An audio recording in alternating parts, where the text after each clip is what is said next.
Welcome to Around the Farm, the podcast about all things ag. I'm your host, Clint. Tom? Clint, is that you? Yeah. What are you doing here? What are you doing here? They told me that I was going to record the I'm episode. hosting the show. I thought I was hosting the show. Well, let's both host the show. Let's both host the show then. Let's give this intro a shot.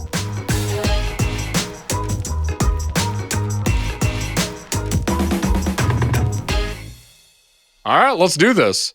All right. Welcome to Around the Farm, the podcast about all things ag. We're your hosts, Tom Clint Versemen. Chaffer. And we are going to look back at 2023 and share some of our favorite moments that we've had throughout the year. Let's get to it. Let's do it. So, Tom, when I look back on 23, I think of just like a lot of the weather patterns that ended up happening. I know a ton of folks that, this year was crazy dry on the front side of 23. We had one of the driest Junes on record. Yep. It's just one of those where every year is just a little unique when you're looking at farming and agriculture. That's right. It's really been something, and just overall, there were areas that had an incredible year, incredible crop, and there were areas that maybe it wasn't the best year, right? I mean, it was really all over the board this year from the conversations I've had too. What about your family farms a little bit? How'd everything work out for you all, and maybe a little information from that? Yeah, it was one of those where we were in that dry zone for quite a while. So we had a pretty dry May and a pretty dry, nearly zero rain in June. But at the end of, I want to say like maybe the last day or two of June, we started getting rain. And that kind of carried through July and August. And luckily, I got to say, Chaffer Farms, we had a fantastic soybean yield and amazing corn yield. So our DeKalb and Asgrow worked out really well. So that's great. That's great to hear. Was your dad pretty excited? I know he can be kind of a celebrity sometimes online when I see you interview him every once in a while. He was absolutely thrilled. So it was funny because on one of the fields that we put in this year was his 50th crop on that field that him and mom had put in. So they were just excited. You go to field, and it was probably better than what we were ever anticipating. And it was pretty cool to see. So both dad and mom had just big old smiles on their face this year. That's great. 50. Wow. That's unreal. Yeah. That's pretty much you've been working that field probably your whole life almost. I mean, that's pretty impressive. That's cool. Yeah, I'm not 50 yet, Tom, so I don't know what you're trying to get to here, but That's right. Well, you shaved and I'm looking a little older right now, so I'm just trying to make sure everyone knows that maybe I'm a little younger than you, but hey, you're looking good shaved there, Clint. Well, what have you heard from all your? You talked to all the channel seedsmen out there. I mean, what'd you hear from this past season? Everybody pretty happy? Yeah, everyone's been pretty happy. It's been a bit of a mixed bag in the sense of the weather, right? But as far as a handful of folks I've gotten a chance to chat with and visit with, it seemed pretty similar in a lot of respects to they caught a rain at some point, and then maybe you work your way west a little bit, and then there's some areas that didn't, and there's some areas that did. It's just a little bit all over the board. But overall, I mean, it seems like it's going to turn out to be a good year. Maybe it was just me, but I felt like it wrapped up pretty darn quick. I don't know if that was just something that I saw or something that I heard, but man, that was just a way I felt a little bit this year. Yeah, no, I totally agree. Well, I tell you what, how about we go through and, we start talking about maybe some of these episodes that you and I've had the pleasure with talking to all sorts of different folks. When you think back on 23, Tom, what's maybe one of your favorite moments? Yeah, so let me maybe ask you, Clint. I'll turn the tables on you a bit. We got a few episodes here that I'd love to chat with you about. And I'm sure, like you said, same with me. But Clint, one of my favorite things too. We were talking about weather a little bit. At the beginning of the season, what was the most interesting thing you learned from the weather experts that you got a chance to talk to throughout some of the episodes that you hosted?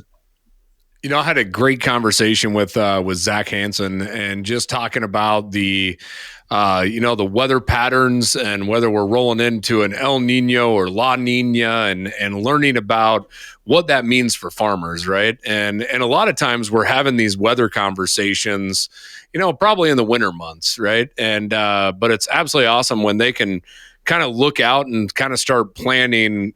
Hey, what kind of weather patterns can we expect, right? That's And right. and I think on something like that, when you talk to somebody like Zach, who's using all of this data science to really help understand what we can expect. Now, that's not saying it's 100% accurate, but man, it's one of those to really help getting your head wrapped around on what the movement of the ocean, how's that going to impact the Midwest, right? And it's just fascinating to hear somebody like Zach just be able to talk through that entire process there. La Nina is basically this cold temperature anomaly in the equatorial Pacific off the coast of South America. Basically means there's lots of cold water upwelling in the Pacific Ocean. What it does is it basically drives the circulation in the Pacific called the Walker circulation, which makes lots of thunderstorms over Indonesia. And it's weird to think that thunderstorms over Indonesia really impact the weather in North America, but they do. Lots of what we call teleconnections between weather in some places and other places. What this means for North America is it means there's going to be colder weather in the northern half of the United States in a La Nina event. Basically, the whole Pacific jet stream pulls down, polar air gets farther south than it normally would. It means a lot more rainfall events for the West Coast, typically the Pacific Northwest, but this year California has been impacted really heavily. And the Pacific Northwest has been about average, but still quite a bit colder than average. For the Midwest, it, as I said, means colder. I think the upper Midwest also means snowier. The lower, like the Southeast, is warmer and drier than usual in a La Nina event. That's the main impacts. For the Northeast, it's a little bit trickier because they're on the Atlantic coast, and so the Atlantic Ocean plays a bigger role than the Pacific Ocean does. Makes sense. But yeah, that's a typical La Nina. Yeah, no, it's wild, isn't it? You see even right now, it's 60 degrees, I think, outside, and it's December. I mean, it's pretty crazy how the weather can really shift month to month, and you're right, impact the Midwest. That's pretty impressive. Well, I tell you what, when I think back on a few of the episodes that you've hosted as well, I'm pretty sure that you had the opportunity to maybe try some custom whiskey. Is that right? That's right. Chris Fornstrom, one of our Channel Seed pros, he's been working in his local town, and he's been basically running. It kind of started out as a small project, and then he started working with the FSR and was like, "Hey, maybe we could take this bourbon piece to the next level." And he sees they have a distillery in town where they started bringing in the bourbon they've been working on, and going through that process, and all of a sudden we're getting it bottled, and then next step it's got a SKU on it, and all of a sudden we have our own channel barrel too. So it's been fun just to watch that one go from start to finish, and really get to know Chris a little bit as well. We saw the value in the distillery, both to our community and to our farming operations. So we decided to invest in the business and become minority owners as well. So we grow the corn for them. We own part of the distillery, and we just like to stay involved with it as much as we can because it's brought a lot of value to both our town and the state as a whole. The entire distillery just kind of resembles Wyoming, and that's what we love about it. No, that's great. And I just kind of down here, I happen to have maybe a sample here of what y'all are doing. Maybe you could talk a little bit about this for me when you think of some of the pretty unique things you're doing with channel corn. Yeah. So Pine Bluff's Distilling is historically one of the things they do great is they love to work with small businesses and find ways to promote them through co-labeling, I guess I would call it. So using part of our label, but also throwing on another brand as well to really make it, two businesses coming together to explain a story. So, as most seedsmen or most farmers know, part of doing business is getting a gift for a grower at the end of the year, or, saying thanks by providing someone a Carver sweatshirt or anything. And one of the gifts my farm has gotten a lot over the years is whiskey. So as we were kind of talking through what special things we could do for growers, we're like, well, we're already providing our own channel corn to this distillery. Why don't we just give the growers whiskey that has their own corn in it. I thought he did a great episode diving into something a little different that at least on the channel side, we'd not done before. I don't know if you can see it up there, Clint, but I actually got 2 bottles back there, kind of by the bowling pin there. So he definitely did a good job. And yeah, it's got a good flavor. So you said 2 bottles. So if I just drop my address in the chat, you'll get one of those sent over here. Ship you one over. That's right. That's right. Yeah, are they selling it? Are they actively selling that? So it's a good question. I actually don't know if they're selling it like as far as maybe our region, but if I remember correctly, locally you were able to go into some of the restaurants around town and you were able to order it there. Oh, that's awesome. But hey, yeah, I haven't got a chance to talk to Chris in a bit, so maybe things changed. And I hope they did. Hope they're starting to ship it everywhere. It's really good. Nice. Yeah, Clint, I got a pop quiz for you since we're just sitting here and chit chatting and reminiscing about 2023. Yep, you had Cody Evans on to talk about Tri-Volt. What are the 3 active ingredients in Tri-Volt? Well, I'm gonna extra credit if you can pronounce them correctly. Well, anyone that knows me knows that ain't gonna happen. We had a few different options that would have been good products to throw in with both isoxylutol and thiocarbazone methyl, but to keep our low use rate as well as to make ourselves kind of stand out or make this product stand out a little bit more, we went with a group 15 called flufenicet. And if you've ever heard about the compound by itself, out of the group 15s, whenever you utilized it by itself, it's low water solubility, so it takes a lot of water to activate it. And so when it's used by itself, usually that was the issue because it took so much water to activate. We'd have a flush of weeds usually come up before it was active. But what we're seeing when we added this group 15 in with isoxylutol and thiocarbazone methyl is we get the thiocarbazone methyl and the isoxylutol doing a lot of the work up front. So when we get the initial rainfalls that activate, they'll usually be doing a lot of the upfront legwork on our weed control. Then as we get more and more rainfall and as some of those other compounds are starting to wash out, the flufeniset's starting to kick in. So that's where we see a lot of the benefit on these later season control is where we're getting efficacy on species that usually are coming up a little later in the season that we need that extra residual to get out to. The 3 active ingredients. Now I'm going to have to think back here. And by no means do I have these on a list in front of me that I'm going to read. I mean, this is all just pulling straight out of the old noggin here. No notes at all, right? Yeah, no notes whatsoever. I'm going to have to go with flufenicet, isoxylutol, and thiocarbazone. Sounds pretty accurate to me, Clint. I love, it's just the thing that everyone needs to understand is you're from Illinois, and it's just an Illinois accent that you got there, and that's really what's tripping you up, I would say, right? Yeah, nothing, I mean nothing more. No, they were pronounced absolutely perfectly if you were sitting right here. It's just That's right. Something digitally just kind of messes it up a little bit. Oh man, that's good. All right, I love that. I got a pop quiz for you as well. Okay. You talked to Shad, and you were talking about his soybean yields this year. And so for 5,000 points, I'm just going to make up a point group. Just a huge point value there. Yeah, just a huge one, What was the top yield of the 1.8 to Group 2 maturity soybeans that Shad talked about? Yeah, so let me think on that a minute.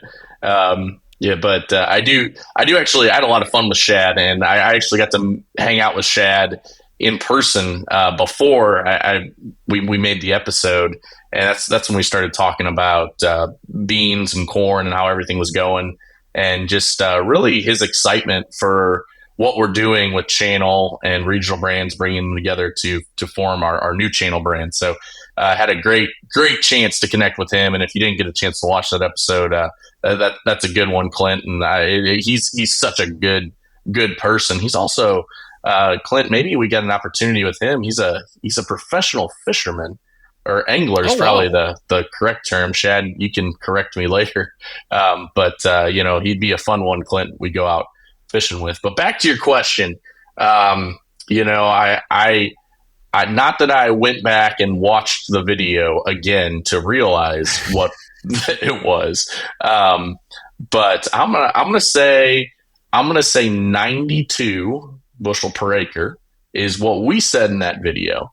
But I don't know. We'll have to see. You have to go watch that video and find out. West Central Indiana, we are so lucky, Tom. All of our customers have had record soybean yields to the point that it's something that has really set a new standard. And 1.8 to Group 2 soybeans that should not be yielding 85 bushel or yielding, in the 80s. I've seen 92 bushel soybeans, and I've seen 60 bushel soybeans where guys have never had 60 bushel soybeans on those fields. So we're really fortunate in this area. And obviously we know and understand that it's not that way all across the country. It's disappointing in some areas because of this heat and drought that we've had. Yeah, no, you just missed it. It was 92.1. So I'm sorry, Tom, you forfeit the 5,000. The 5,000 points. I in no way added the 0.1 to my answer book. That's right. That's right.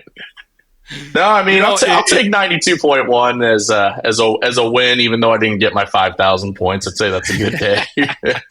No, that is an incredible yield. 92 bushel to the acre was that's crazy. So, it just made me think about it. We're sitting here recapping 2023, and I know this has nothing to do with Around the Farm, but you talked about Shad, being a professional angler.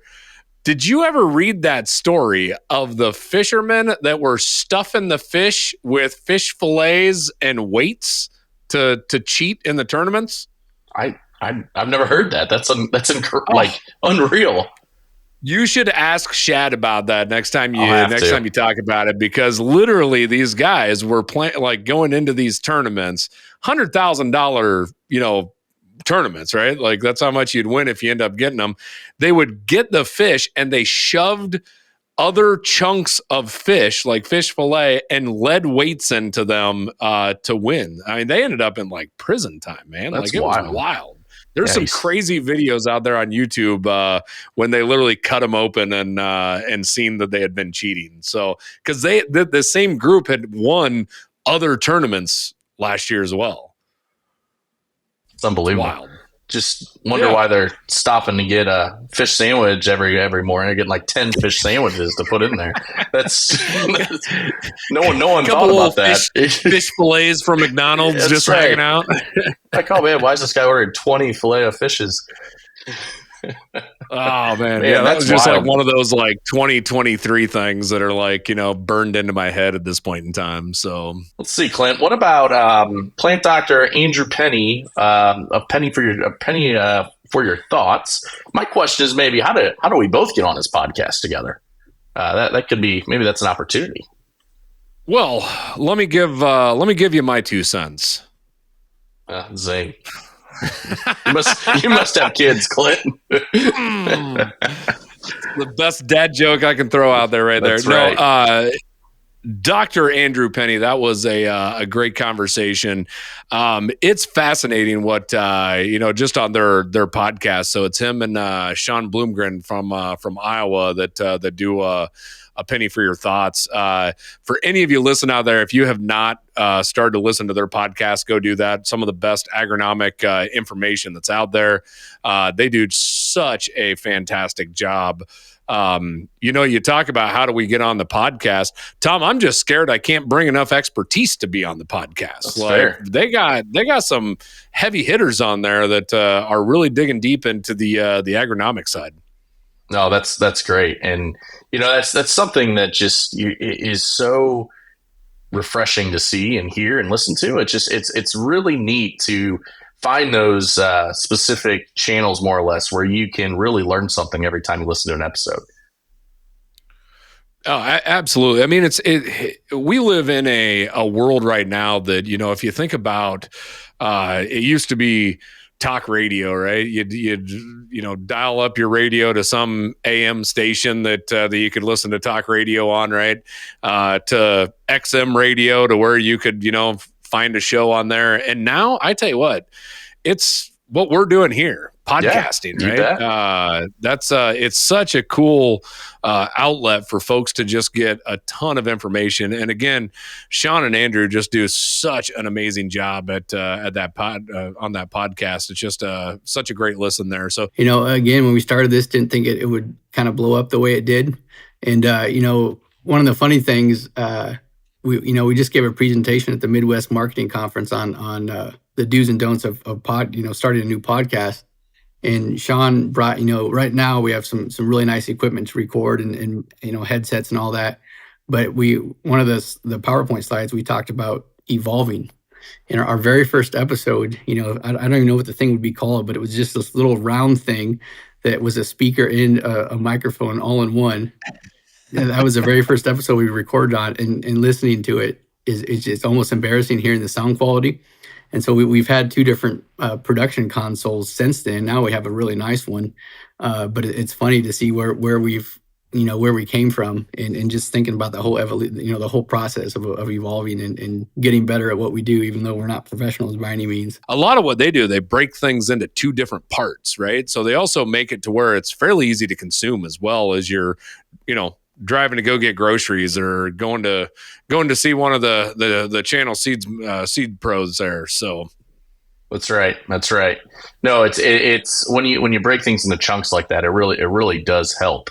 That's a great way to do it. And yeah, you bring up a good point. Driving to get groceries, shoot, it seems like every year, 2023, and I'm sure 2024 will be the same way. Every year, things just move quicker and quicker.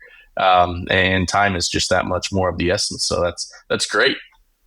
So I would like to pick your brain real quick around you, and you mentioned it a little bit, but I gotta ask maybe a little bit more here. But you talked about regional brands and channel coming together into the new channel brand. I've also heard you talk about Channel Seed Pro, which I think at the top of the thing, I think I may have misspoke when I said Channel Seedsman. That may be outdated at this point in time. Talk to me a little bit about that. What are these big changes that we're hearing about? Yeah, no. So for Channel, our Channel brand, we've had a few big announcements, I would say, in 2023. So a lot of cool things happening there. We've taken 11 brands, so our 10 regional brands and our legacy channel brands. We brought them together to make a new channel brand to really, at the end of the day, move forward with our agency model from that as we look moving forward. So we've got two strategies, right, Clint? You guys are really focused on that retail strategy with Asgard DeKalb, and then Channel's kind of focusing more on that agency strategy as we move forward in this next wave, I'd say, of seed selling. And the cool thing about it, at the end of the day, is we know that you guys are still going to maybe have some great Asgard account sellers that are set up similar, but and vice versa for Channel. But hey, it's a unique opportunity to bring these 11 brands together between regional and channel brands and launch this new brand. And then your second question on Seed Pro, as we took a step back and looked, traditionally we had Channel Seedsman, and as we looked ahead at what our next steps in this new brand would be, we wanted it to be more than that. Seed Pro, in our eyes, is not just leading with seed, but focusing on that digital experience, focusing on top on-farm experience, whether it's scouting fields with Field Checkup Series or using a tool like Climate FieldView to drive different demand on farms. So big changes coming, and more to come as well as we move forward there. We're really exciting to see some of these changes coming forward with Channel. Oh, that's exciting. On some of the social media sites, it's always fun to I follow follow a lot of folks within your brand as well, and it was fun to start seeing some of the new logos and signage going up on some of the seed sheds, right? Yep, you bet. And it's one of those where you hear about something like this that's starting to take place, but then all of a sudden you really start seeing it happen, and it just makes it so much more real at that point in time. So I think it's great what you guys are, that strategy and making some of those changes. I think that's just incredibly exciting. So another huge thing in 2023 there for us. That's right. How's everything been going from an Asgard Cal perspective? I tell you what, 23 was an incredibly exciting year for us, especially over at the Asgrow side. So this year, this harvest, Mr. Alex Harrell from Georgia ended up breaking the world soybean record for yield with a whopping 206.7, if I'm correct there, but 206.7 bushel to the acre for soybeans, man. That sounds like a corn number. That's unbelievable. And that was with an Asgrow number, right? So it was just incredibly exciting.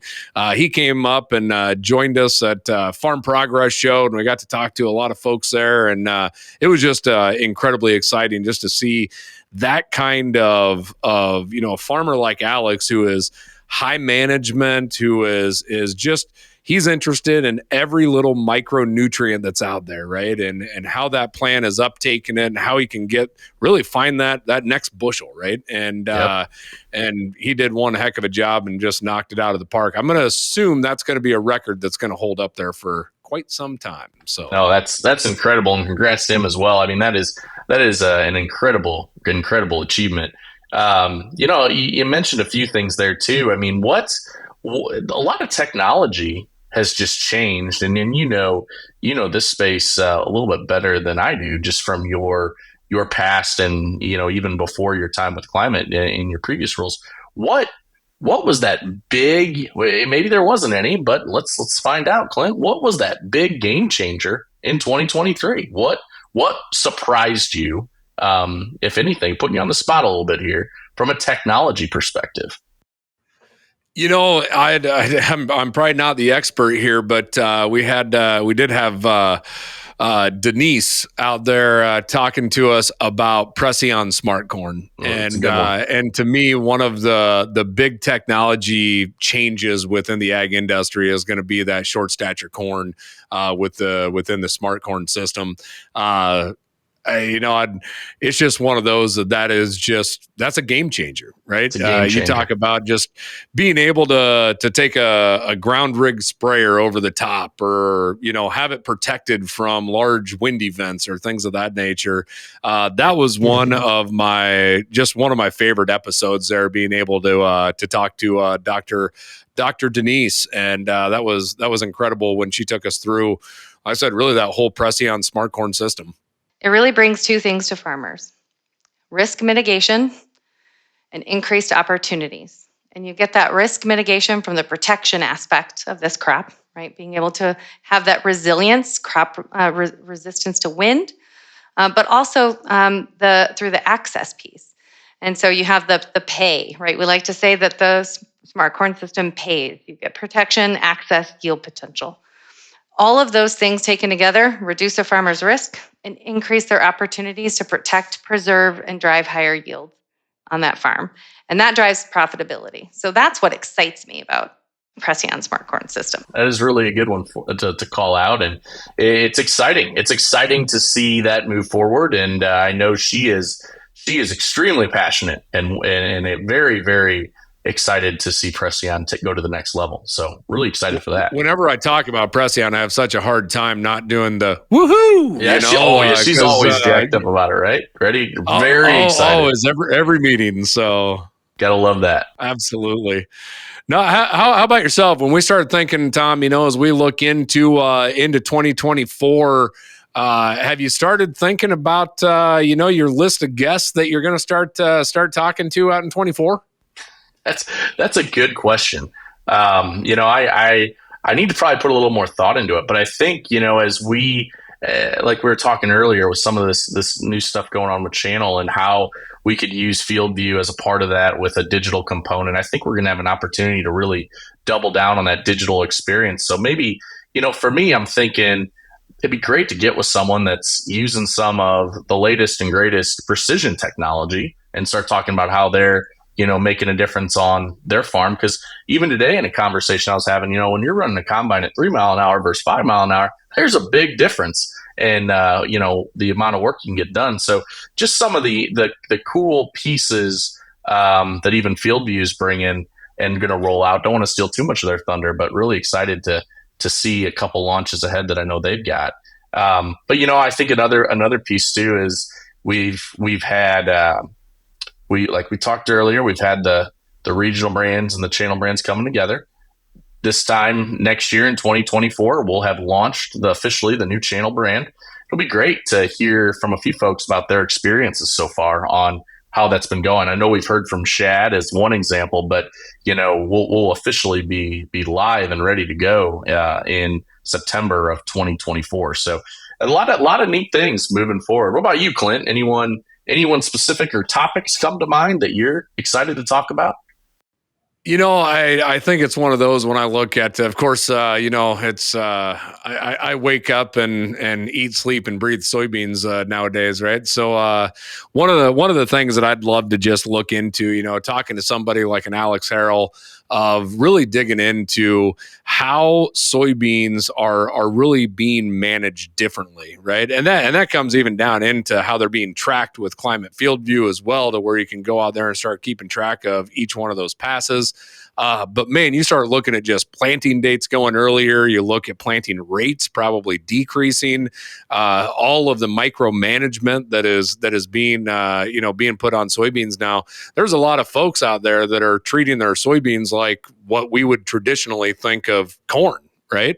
And that to me is just such a cool transition as we look at just the overall soybean industry. So I think that's something that I would love to have some conversations with some of those farmers like Alex, right? Those high performers that are just out there really managing it down to that level. I think that'd be a really exciting path to take next year. No, I think so. Maybe you could share some tips and tricks too, right? From get to that next Absolutely. bushel and everything moving forward. I think that's pretty neat. Well, here's what I'm going to do. I see that you're sitting there with this awesome Santa Claus hat, and I'm over here just looking like a chump. So I'm going to do a little bit of Christmas magic, and I'm going to snap my fingers here, and I'm going to come back with a hat on. Love it. You ready for this? So here we go. In 3, 2, 1.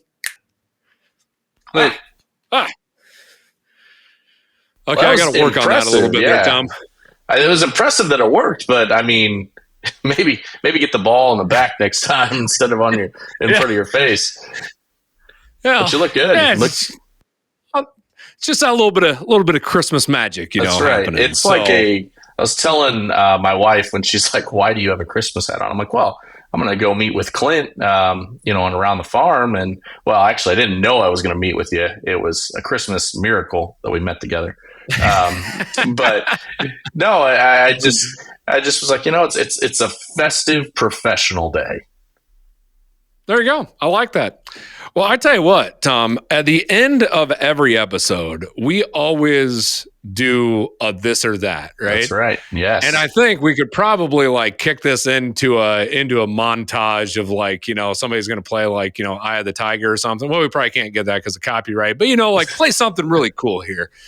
Yeah. But I got to ask you, I've asked everybody I've talked to on this show, and I'm trying to pad my stats here. So, are you going to go grain cart or auger wagon?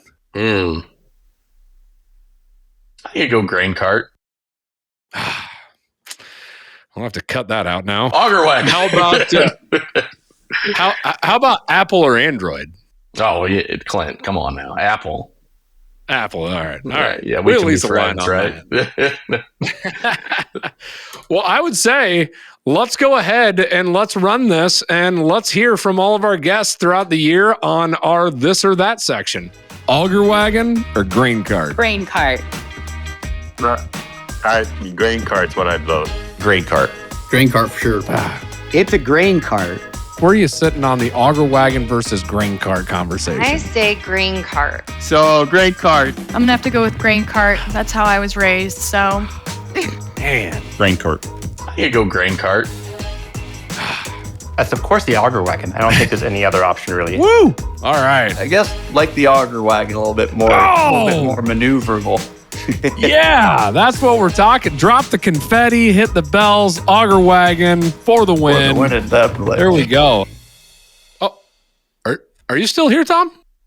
I didn't know anyone else was still here. Are you still here, Clint? I think I hear you. Yeah. Oh, I see you too. I'm just checking out my FieldView account, just seeing what's going to change this upcoming year. I am too. I was trying to find, if there was anything talking about new product features, but something I'm really looking forward to in 2024. That's for sure. I feel like there's some new exciting features coming around the corner. I think there's something big. Can't wait. See you there.